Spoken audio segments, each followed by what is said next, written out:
Make sure to like Caveman's Corner on Facebook and definitely click subscribe right now. You'll keep up to date with MMA news, you can hear our podcast, and see our funny videos. Click subscribe and the bell. Do it now! And we're live. I'm here with Dr. Krol, Caveman's Corner. Caveman's Corner. We've done this a few times, but we're back one more. 3 now?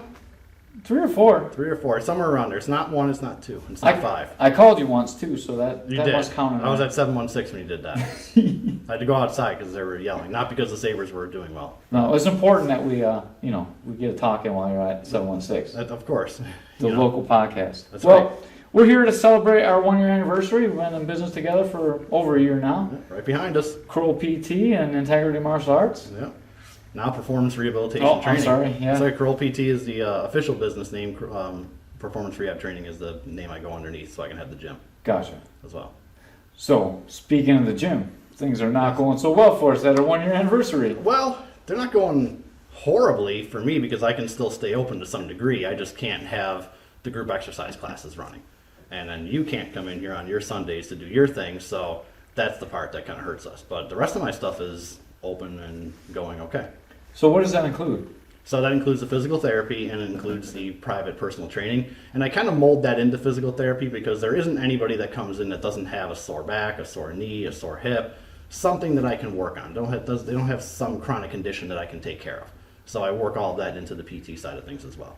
So that includes everything, right? That you would now, like athletes can't get into the gym, so now would probably be the best time to come see you, right? Yeah, because every athlete has something going on, that they just train through, or they just don't want to skip their training to go see somebody. Now they kind of don't have a choice. Now they're either doing Zoom videos or doing things underground and on the side.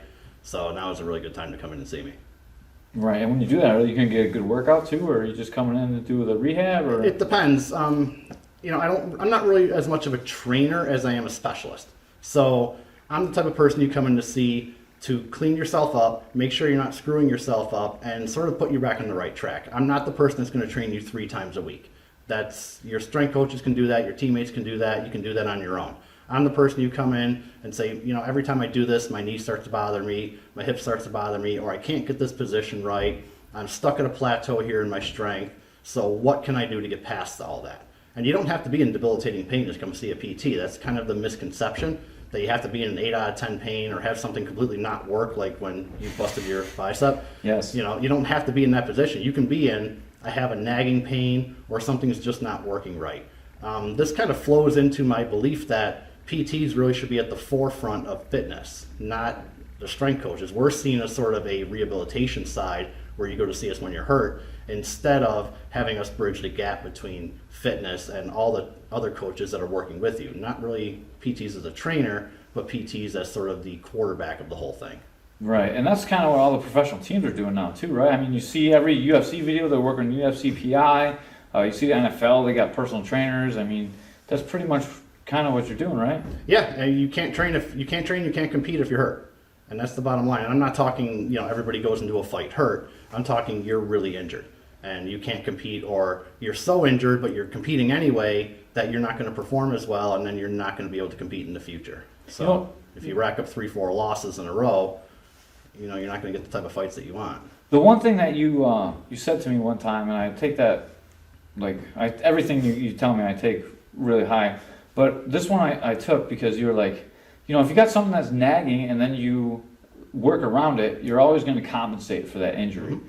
And I had a lot of compensations in my grappling, and just working with you a little bit, even just that stupid rope drill helped me so much with my posture and guard. Right. Just those little things that you cleaned up on me really help a lot, and people don't realize that. Maybe you can talk about that a lot better than I can, obviously. Well, what I'm doing there is I'm trying to give you a larger base. So you have an athletic base, and people kind of stop there when they work on training. So they work on skill, they're on the mat constantly, or they're hitting the pads constantly. They work on their athletic movement, they go to the gym, they train, but they don't work any lower than that. They tend to drop right down to health when it's a problem. So, hey, I'm really hurt, I have to go way back down to health. But what I do is I give you a little bigger base for your athleticism by making your movement better, making your stability better. That way, when you do try to add these grappling techniques on, when you do try to add some of the strength training on, it sticks a lot better. It's a much better surface. So think of me as someone who's kind of tilling the soil. right? You can have great seeds, you throw them on the ground like this, they're not going to grow. So I tilled the soil, I made sure everything was watered, we threw the seeds down, and they grew a lot better. That's kind of, again, that's what I do, and that's what major sports teams are doing. That's what high-level athletes are doing. They're working with chiropractors and PTs and massage therapists to make sure that they're in the best possible condition for their athleticism and skill. And when people think about PT, they're probably not thinking about what we did. We did like ladder drills, we did grappling, we did trying to knock each other with ropes. We did all kinds of like innovative stuff for the sport that I do. So you're not like a one-fits-all. Like if you've been to PT, it's not like being a Dr. Krol. No, and that's kind of what I rally against. Oh, you have a shoulder issue? Let me go into the drawer, pull out your shoulder exercises, and here you go. That's garbage, honestly. And honestly, if you're seeing more than one patient at a time, it's garbage too. I tailor things to what you're trying to do, which is why I ask all my patients, what's important to you? What are your goals? What are your activities? I know your activities. I know them pretty well, so I can tailor these things towards it. It's not just a matter of, well, we're going to make sure your shoulder doesn't hurt anymore. We're going to make sure your range of motion is good. Because to be honest with you, you don't give a shit about your range of motion. You really don't. I mean, if you're like, hey, my range of motion is 145 degrees in this direction, you don't care. Nobody cares. Does it work when you need it to? That's what's important. So that's when I add those ladder drills in, because any idiot with a medicine ball or a ladder can make you tired. That's not hard to do. Just make you do more squats, make you do more push-ups. Think of the integrity challenge. Right. You can pluck a number out of midair and say, hey, we're going to do 1,000 squats. We're going to do 500 squats. We're going to do X amount of push-ups. That will make you tired. That will make you sore. But did it make you a better athlete? Did it make you move better? Got your better condition? Sure, no doubt. But did we look at the quality of those push-ups, the quality of those squats, and what do we have to do to make those better? That's where I come in. Yeah, 999 and 1,000 were not good push-ups. Right, and that's the thing. So, I'm a little bit more of a stickler, and one of the things I think is that the sweet spot is kind of between the two of us. So if I was to run a full training paradigm, you would probably think way too conservative. This is not what this person needs if they're going to get into the cage. You run the full training paradigm, I think you're running this person right at the risk of injury. So too many of your people are going to drop off from injury and not fight or not fight well. The sweet spot's kind of in the middle, and that's why we have a team. Right. That's why we all work together. I can't lead the entire ship, I quarterback it, but everybody else has their input too.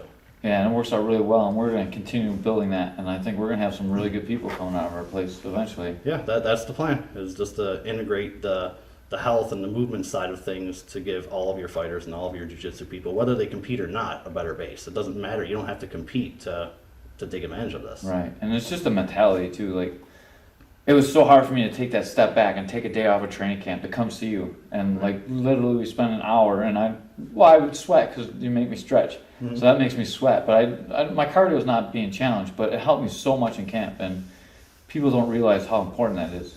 Well, and one of the things too, and without getting too far off on a tangent, we can talk about this on another time. Right. Exercise and activity, which jiu-jitsu is, dance, running, all these things, it has a lot of addictive quality. So a lot of people feel like if I'm not training, if I'm not on the mat, or if I'm not running my X amount of miles today, I'm losing an edge. I have to try to keep that edge as sharp as possible, and that addictive quality tends to push people to trying to be at peak all the time, which is not sustainable. Right. So I try to pull people away from that addiction, which is hard to do.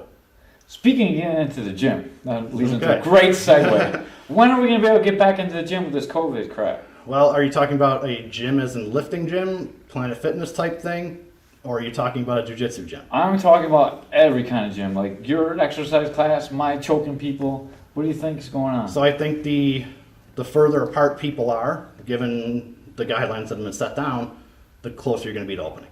So if you're a big box gym, like the one I just mentioned, a smaller local gym where people are coming in, doing their own thing, then I think you're closer to opening. If you're close contact, pools, Brazilian Jiu-Jitsu, Thai, I think you're much further away, unfortunately. Are you thinking stage 4 or are you thinking past stage 4? Probably stage 4, because it seems like stage 4, from what I know, is mass gatherings, so I don't see much of a difference between having 10,000 people in an arena and having a few people, 8 or 9 people, rolling with each other. Right. So I think you guys are probably going to be in phase 4 just because of the proximity of what you guys do. Do you It's think- unfortunate, but it is what it is. You think they'll still have you wear masks when you're actually rolling with each other? I don't know. I think all that stuff is going to kind of decline, because I think the phase 4 guidelines are going to be modified as phase 3 happens. So what we're going to see is people are going to get together small gatherings, small items, barber shops, people are going to be doing it without masks, whether they should or not. They're going to be doing it without masks, and we're going to see that, okay, the world didn't end.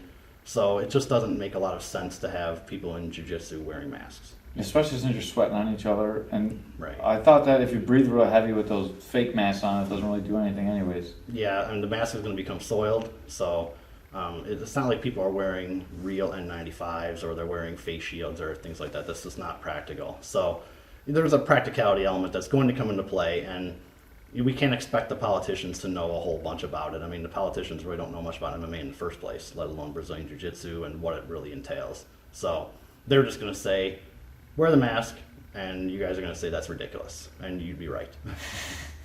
So I think these things will change over time. Do you think they'll actually let us have contact? Because a lot of gyms I see, either you're only allowed contact with your family, or you're forced to be 6 feet apart in the gym with a mask on, and people have gis on and they're like hitting bags and stuff. Is that what our jiu-jitsu is going to be in New York for a long time, or what do you think? I don't think so. I don't think for a long time. It's going to seem like a long time. It's almost like when you're sick. You're sick for 8 or 9 days, and time slows down. So you feel like you're sick for about a month and a half, even though it's only a few days. The same thing's going to be with you guys. It's going to suck, but I would guess, and don't hold me to this, but my guess would be October, November, you guys will be back to relatively normal. Man, that's a long It's just time. a long way away, and businesses are bleeding out, and that's leading to a whole bunch of other problems, which I'm sure we'll talk about. Right. But yeah, it's going to be sooner than you think, but in the moment it's going to feel terrible. Man, October's a long time away. That's just my guess, just because, again, there's not a great understanding of what you guys do. And if you're a Taekwondo place and you have people working one-on-one just hitting a pad or hitting mitts, that's fine. I'm sure that'll work, but that clearly does not work for you guys. Right. Even that is still not in phase 2, right? One-on-one with a trainer. That was supposed to originally be in phase 2, and that got pushed back. Mm-hmm. Do you know anything about that, or? No, I don't know why they pushed it back. It doesn't make a lot of sense to me why they would push it back, especially if you could, go into a barber shop and be in really close proximity to a person. But Did you see what they're supposed to wear? I heard they're supposed to wear face shields or masks, and the client has to wear a mask. Yeah, full the face entire shield time, and a mask. and And the, the client's got to wear a mask. Yeah, the client has to wear a mask, but they have to wear the full face shield. Uh-huh. So God, I would hate to get my Yeah. hair cut by someone in a full face well, that's shield. why you wear it like you do. So Do my own. if I did mine, if I shaved mine down like you, that's how it would look within a day and a half. That's how fast and thick my hair grows. So it would Jeez. not work for me. Poor you, man. I know. Well, I have hair. I'm not complaining. Right. So, what about the masks? A lot of people ask, do the masks do anything? All I do is see Facebook like the masks are stupid. We shouldn't even wear them. Well, the masks have an effect.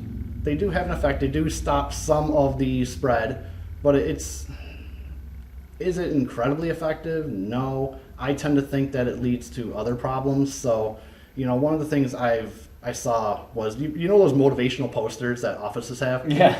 And there's a site called despair.com, free plug for them. I don't even know if they're around anymore, but they're called demotivators. And my favorite one, there's this picture of a puddle, and it's got a raindrop hitting it. And the title is Irresponsibility. And it says, no single raindrop believes it's the cause for the flood. So I think of that when I think of all of these things that are happening with the coronavirus. So there's been 2 people I've talked to in the last 2 months that are just about at the point of feeling that if you go outside, you will get coronavirus immediately and you'll be dead in 2 weeks. And how did they get there? They're reasonable, sane people. But how did they get there? And it's the drip, drip, drip, one thing after another. So if you look at, I got a little list typed out here. I'm ready for it. So masks. Are masks bad? No. Are they as effective as we want to think they are? No. So when you see the masks and you see the social distancing and you see the media, both mainstream and social, showing pictures of empty shelves and people spread apart and people wearing masks and distressed healthcare workers and scary graphics where they take the stock virus picture and they put it on the news, it's all red, and then they have the scary music leading into it, facts not fear, but you're playing scary music, and then the constant exposure to the numbers. So you see, it's almost like the old Home Shopping Network numbers where you see the numbers just keep going up, and all of that, when you're exposed to it 24/7 because you have nothing else to do, it leads people to fear. And again, not any one of these things measures are bad, but when they all add up, that's the problem. So you get into constant arguments with people who argue about one particular thing. They're like, well, what's the big deal if I wear a mask? And my stance isn't, I don't have a problem with the mask. In fact, my patients and clients come to see me. My rule is, if you want to wear a mask, wear it. If you want me to wear a mask, I'll wear it. If you don't, that's fine. It doesn't matter to me. I don't have a problem with the mask, but the forcing people to wear it is just one piece of the puzzle that's leading to this fear and anxiety amongst people. Does a regular, not the N95 mask, but a regular cloth mask, does that work? Especially, it gets soiled pretty quickly. It can get soiled, especially if you're breathing heavily through it, if you're wearing it constantly, if you're not taking care of it and maintaining it, if you're not changing it regularly, it becomes less and less effective. Doesn't mean it's not effective, it's just less and less effective. Does that have a negative health effect on you? Because I see all the time that bacteria builds up on there and then it makes you sick or you can't breathe. Is that true, or is that just some internet rumor? I think it's kind of a reach there. I think the mask does more good than harm from the purely stopping the spread instance. So people say, oh, we should wear the mask to stop the spread. I don't think it's a bad idea, but again, it's just the constant overexposure. None of these things are responsible for the fear. They're just a piece of the puzzle. Speaking of threat, there's been a lot of recent studies, I don't know if you've seen any or not, that asymptomatic people do not spread the virus as easily as they originally thought. What do you... I don't know anything about that, so I don't know if asymptomatic people would be spreading it easier, not easier. Are they spreading it actually from a mechanical standpoint less than people who are symptomatic, or is it that they're going out because they don't feel like they're a problem? I feel fine. What's the big deal? But they're a carrier? I don't know. So, right now information's coming so fast and people are clamoring for new information that stuff comes out there and it almost seems contradictory. Yeah. So that's another part of the problem. People don't know what to believe. The sources that they're supposed to trust, like the CDC, the government, they can't trust them because the information is all over the place. Yeah, even CDC and the World Health Organization are both saying different things about masks right now. So it's such a interesting time to know who to trust. Right, and I don't think anyone's being malicious or sneaky or there's a conspiracy going on. I think it's just information's coming out and it comes from this source here, and then this source here is a different set of information. And I don't think they're being wrong. I think they're just reporting it. But the reporting is coming so fast that, again, you don't know what to believe and you don't know who to trust. Because it's a new virus, too. It's something that we haven't run into before. So, right. Like, people are going to research it with their personal biases already involved. And before it gets vetted, it's already being released. So it's hard to tell what's what. Because whatever people think, that's what the research is going to indicate until other people look at it. Right. There's always a bias. And the speed of the research is leading to errors and poor quality research. Doesn't mean the research is not valuable. It just means that the quality is lower. Right. So you have lower ends, which is the size of your population that you're testing. So it is what it is. It's not perfect, but at least they're trying to get information. I just don't think people are being sneaky about it. So I want to get into the effects of the virus. Mm-hmm.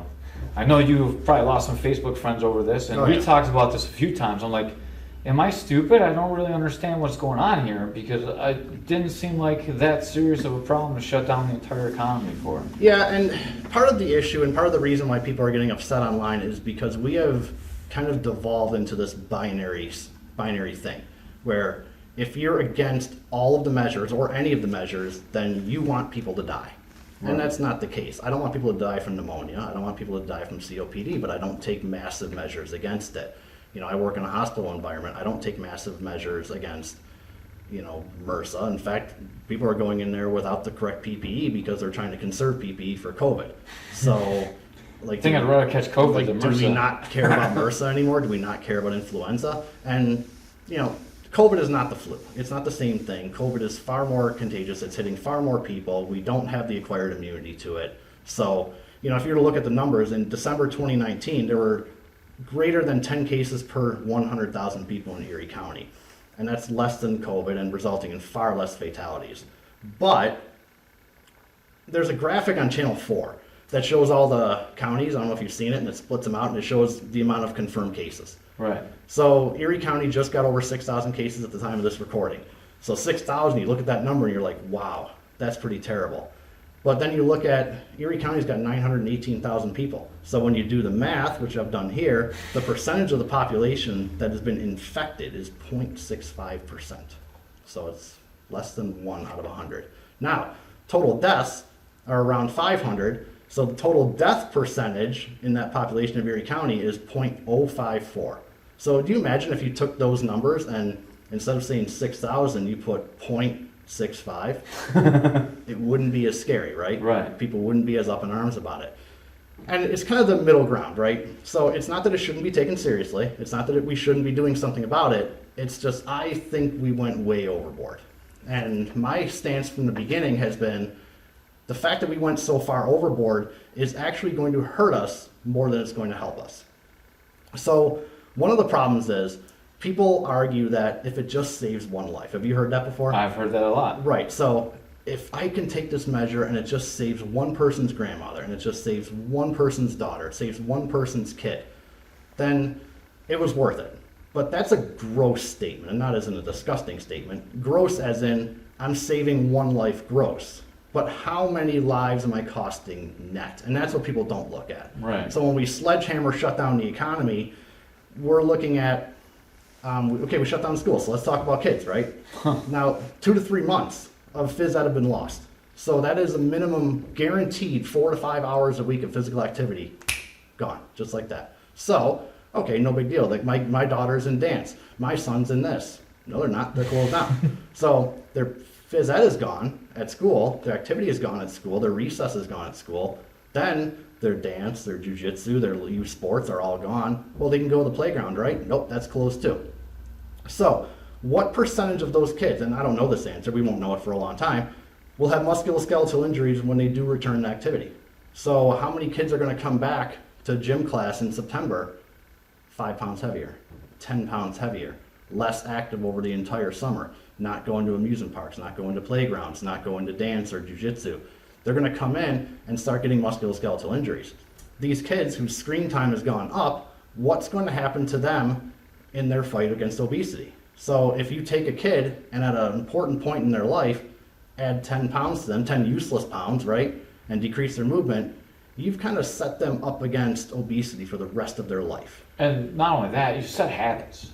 Right. That's exactly. a problem that I have, is it sets habits of kids doing nothing. Right. Like, you know how hard it is to get forced to go out and do something? It's like, let's go out and do something. It's like, everything's closed. I don't want to do anything. Right. And they're scared to go out. My son is scared to go out. Right. And he's a pretty smart kid, but he's still... But again, he sees all that stuff Yep. that I talked about before, the masks and the pictures of the empty store shelves. I mean, we saw pictures of empty store shelves of toilet paper and people went crazy. Like, oh my God, I have to go buy any type of toilet paper. Like, I would never buy one ply, but ooh, maybe I should now, you know? So, and that's just kids. That's 1/5 of the population. Right. What about the non-elderly adults? That's 3/5 of the population. So you have a set of adults who, what if they have a sedentary job, right? That's essential. They work for a medical billing, they work for medical supply, whatever. So they have a sedentary job.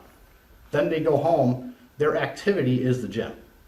Their activity is coming to martial arts. Their activity is doing this. Their activity is doing that. Well, not anymore.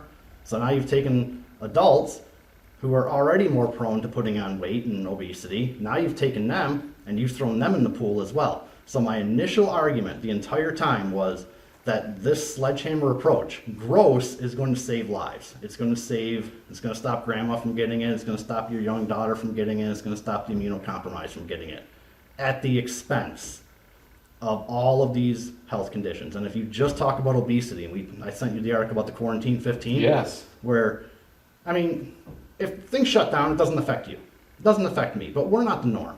You'll go get your exercise and an activity no matter what. I'll go run the gorge the same as I was doing Integrity before. challenge. Integrity challenge, right. And you look at Instagram, I'm constantly posting stuff about running in the gorge, doing something.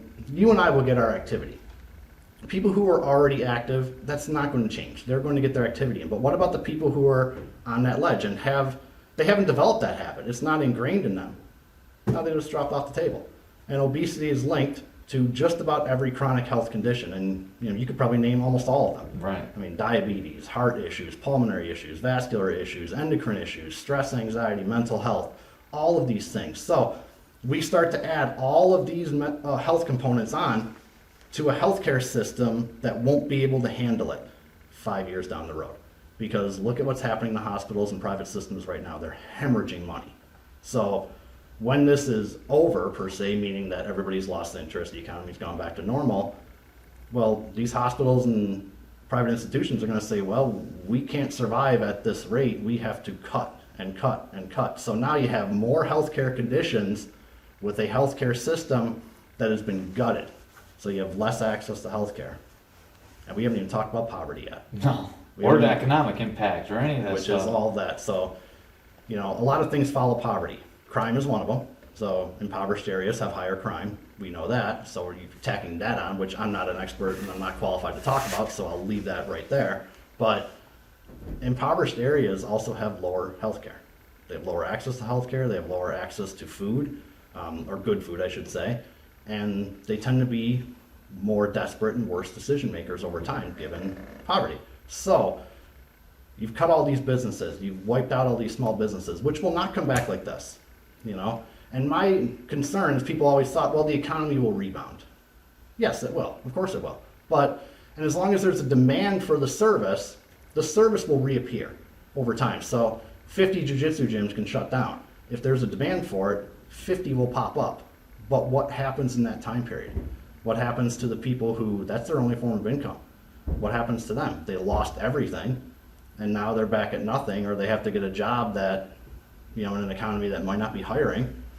They're taking a job for far less than what they were making. They've now been knocked down to lower class economically. Yeah, or you have a real job that's not a jiu-jitsu gym job that pays your insurance, and all of a sudden you're working at a barely above minimum wage job that has no insurance, and you have these health effects from not doing anything for however long this quarantine goes on for. And the hospital systems get gutted, and practitioners are seeing multiple at a time because they have to try to get back on their feet or they have no support. This is a huge problem. And this was the problem I always rallied against, where I thought, why are we hitting the entire world with a sledgehammer to shut it down? It's what I'd never understood. But again, we went to that binary thing where people said, well, you're against this measure, you want people to die. And then people explained to me like I'm some sort of fucking uneducated idiot. And I have a doctorate, I have a medical license, I understand these things. People never countered my exact point, they just told me what flattening the curve meant. Right. Like, I know what flattening the curve means. It's not hard to figure out. And flattening the curve is actually a good thing. I was never against flattening the curve. But now, unfortunately, the goalpost got moved. Right. Because that's what everyone's saying. So flattening the curve, we'll go through the abridged version. Flattening the curve was just meant to stop the amount of new cases and hospitalizations so that it didn't overreach an area that the hospitals could take. If they can take 1,000 people, we don't want 1,300 cases coming in the door. We can't handle it. So flatten the curve. Awesome. But unfortunately, flattening the curve turned into stopping the spread. And that's not possible. You can't stop the spread of this. We can't stop the spread of the flu. We just live with it, right? And COVID's going to be the same thing. We're just going to live with it from here on out. I'm going to walk into hospital rooms. I work in a hospital.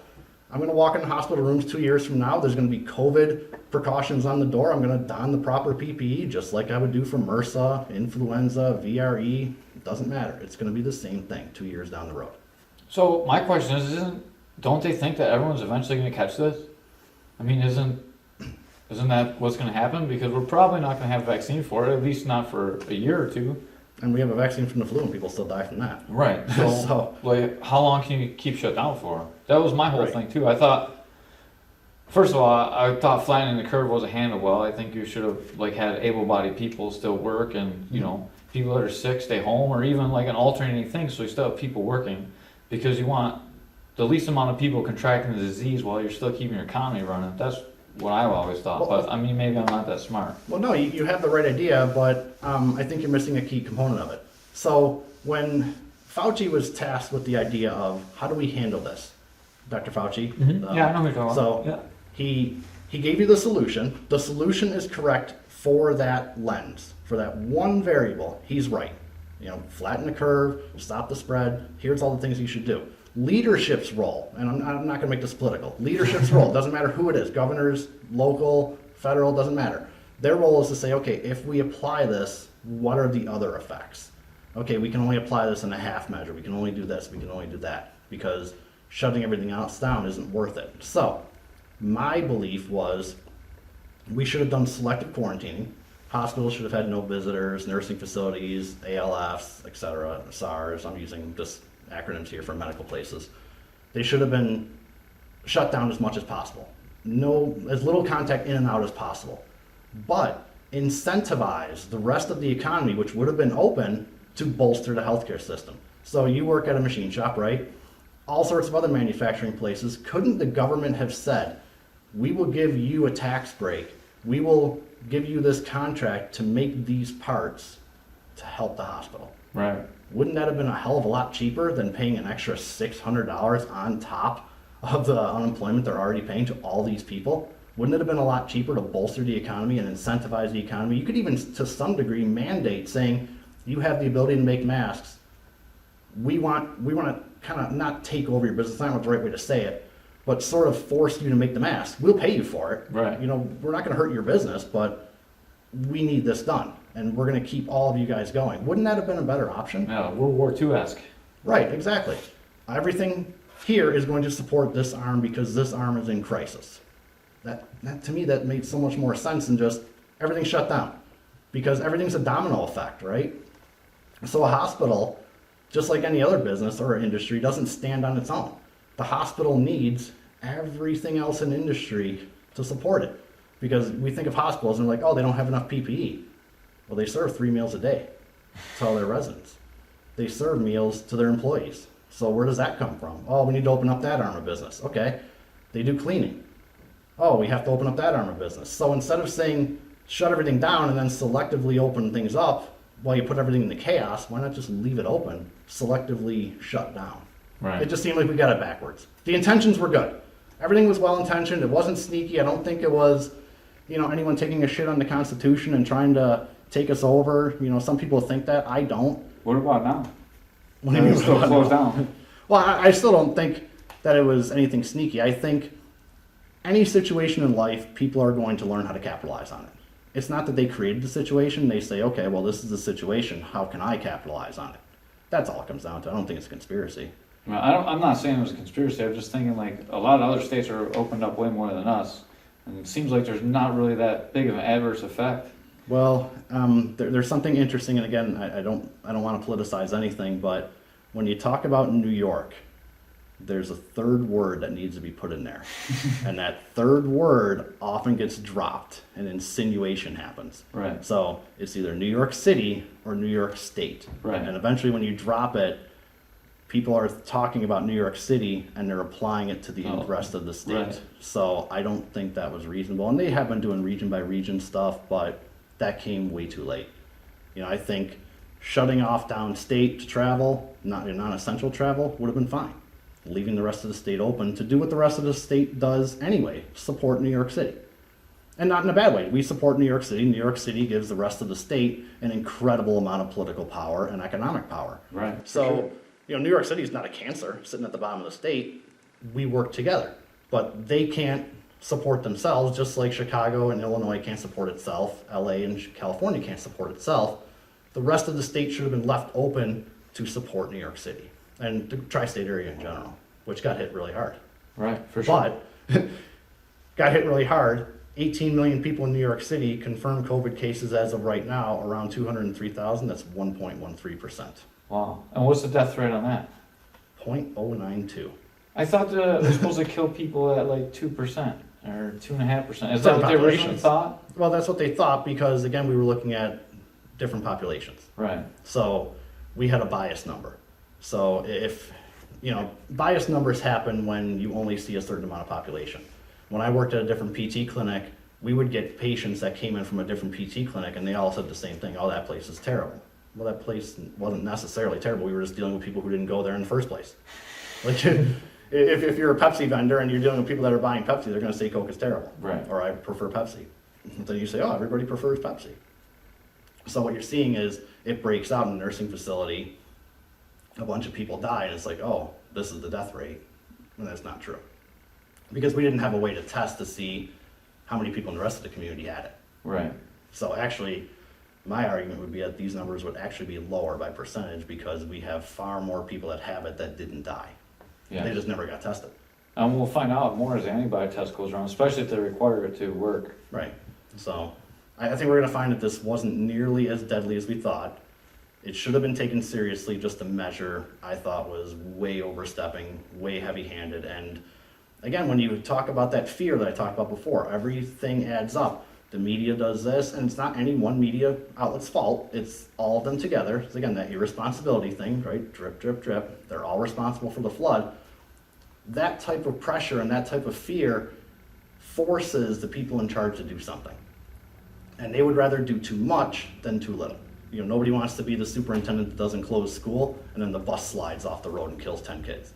So you don't want to be that, and you don't want to be the governor that didn't shut your state down and your state has a triple death rate to everybody else. Like, you don't want that to happen. So I think they were heavy-handed with it, unnecessarily. And I think it's going to hurt more of us than it's going to help. And I think it's going to hurt our healthcare system way more than it's going to help it, and that was always my initial point. Do you think the states are different enough that you can't really take the numbers from, like, say, Texas or Florida, a state that's more open than us, and then compare it to what we're doing, because it's a little bit different? Like, they don't have the mass population in New York City all squeezed into one place. Right. So to put New York City's measures, or even New Jersey's measures, against what they're doing in South Dakota isn't reasonable, because, I mean, New York City by itself, just the 5 boroughs, their population is more than Idaho, North Dakota, South Dakota, Iowa, and Montana put together. So what's going on in Iowa, you can't apply that directly to Illinois and New York State, especially the tri-state area. So yeah, there's differences between the states, but that's always been the case. So again, the measures should not have been as heavy-handed as they were for New York City. What New York City needed, what Chicago needed, was not what Western New York needed. And certainly what Allegheny County didn't need, which I don't know how Allegheny County got stuck in with Erie County. They don't even share a border. And they got stuck in the same region as Erie County. Like, those people must have been pissed. I don't blame them. I can't imagine. I wanted to get over one more thing before we got here, because it's something that you kind of opened my mind to. I listen to Joe Rogan podcasts all the time, because obviously he's the gold standard of podcasts. Absolutely. And he always talks about how the death rate from COVID is higher than the average age of death. And then you made a really good point that I never thought of before. You know, like, the average death rate is just the cumulative from the time people die when they're a baby to the time they're old. And so it's not really quite the correlation that we think it is. Right, so life expectancy is what most people are talking about. And life expectancy for males around 74, for female around 76, for a variety of reasons. But that doesn't mean that you hit 74, you're probably going to die. What that means is that's just the average. So what tends to happen, and I don't know the exact number or the percentage, but it's significant that if you reach 65 years old, your chances of getting far past life expectancy go way up. Your chances of getting to 80 are really good, because we're taking into account auto accidents, infantile deaths, deaths during pregnancy, people who are dying in their 30s or even at less than 1 year old. Those all factor in. So that number really gets dragged down. So it's kind of a upside down bell curve. It's not as many people are dying at 74 as we think. It's just, that's life expectancy. Right. You know, when we average it all out.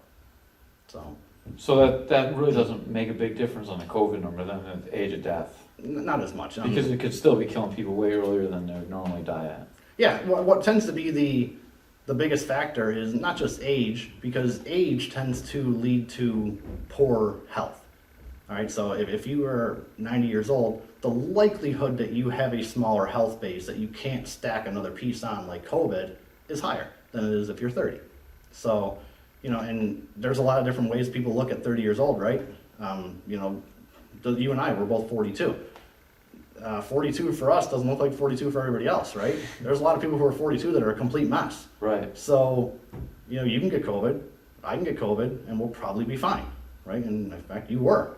I'm never actually officially tested, so I can't say that I had COVID. For sure. And I don't want to get the antibody test because I don't want to get screwed at work, because then if I do catch it, I have to take 14 days off unpaid, and I can't afford that. All right, fair enough. Which is another problem, which we don't know. I know we don't have time to talk about that, but yeah, if you just have a lower health base, COVID's more likely to kill you. Just as you get older, that tends to happen. And if you're in a nursing home, there's a reason for you being in a nursing home. You can't take care of yourself, and your caretakers can't take care of you. So there's a reason you're there. You have a low health base. So. All right, I got to know what you wanted to say about not being able to get paid for 14 days.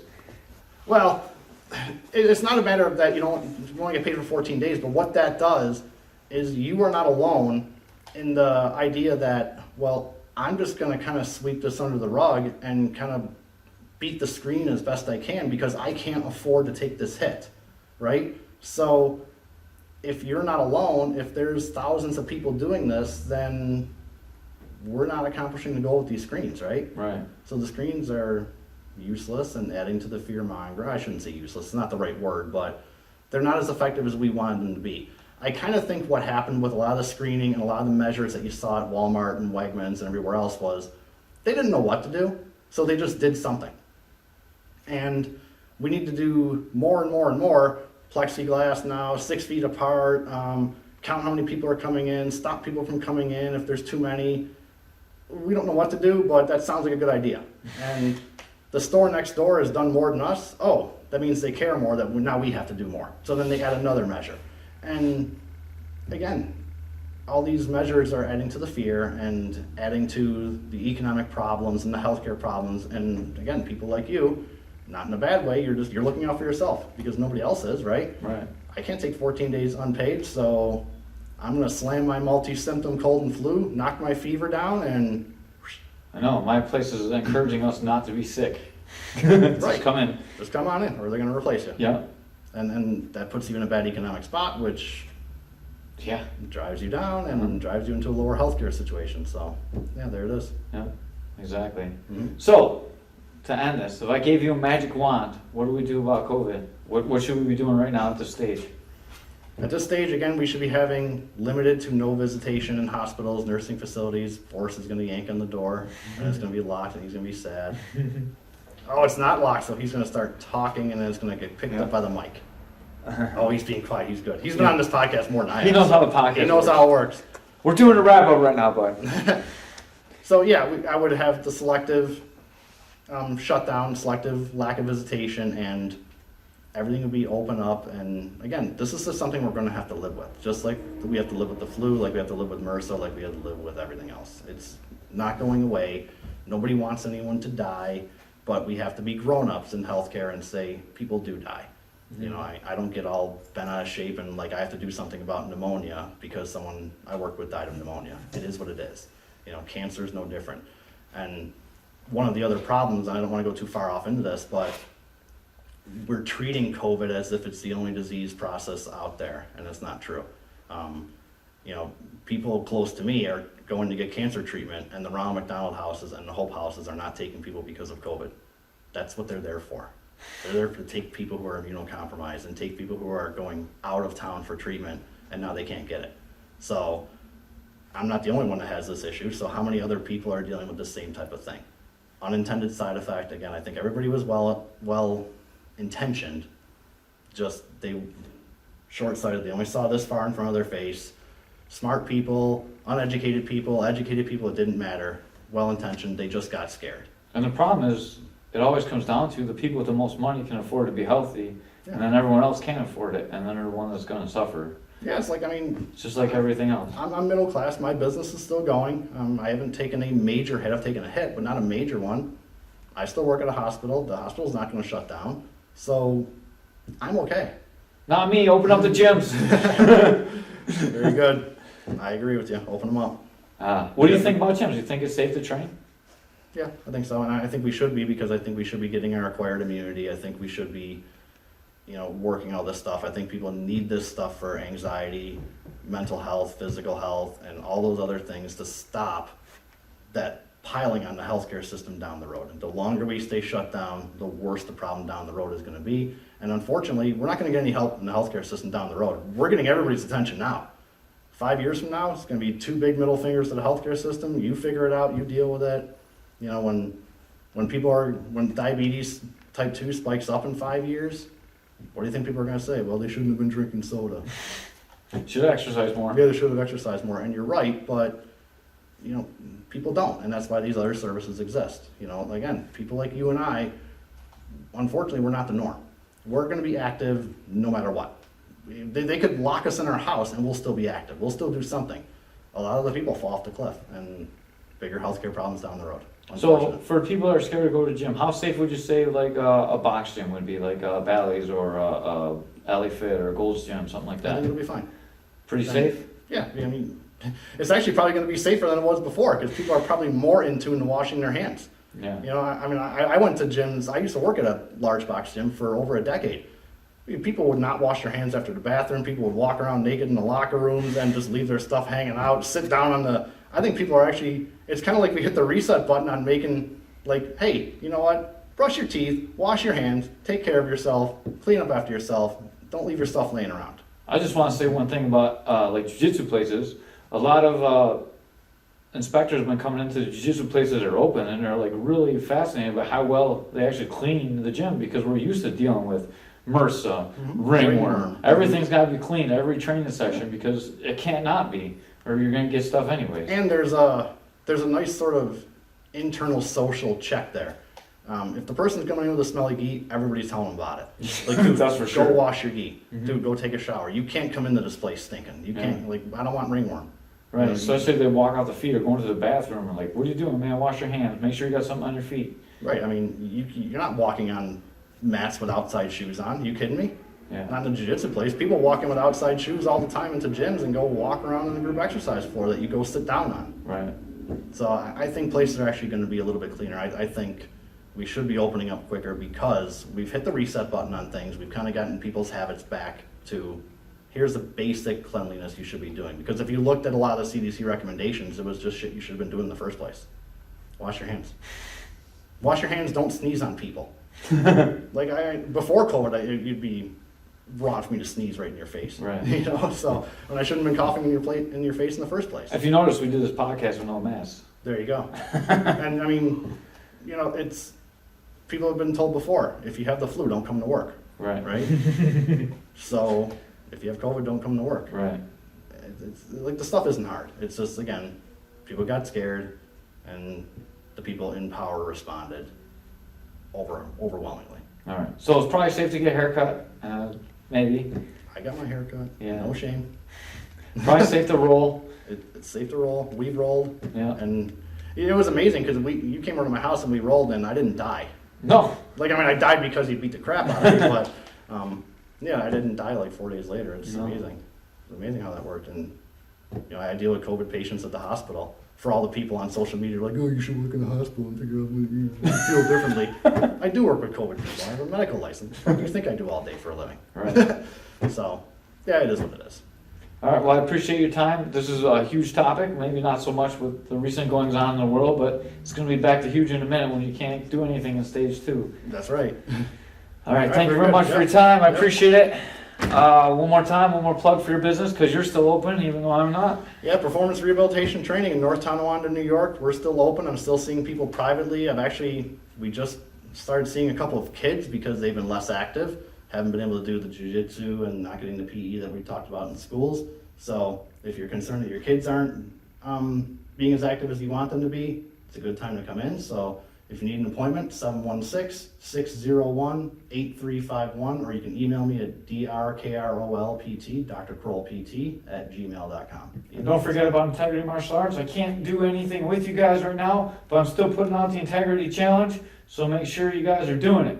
Don't let my wife, Karis Kai, beat you guys every week like she's been doing. Hell yeah. All right, with that, we're out. See ya. No rave. No Ray. That was pretty good.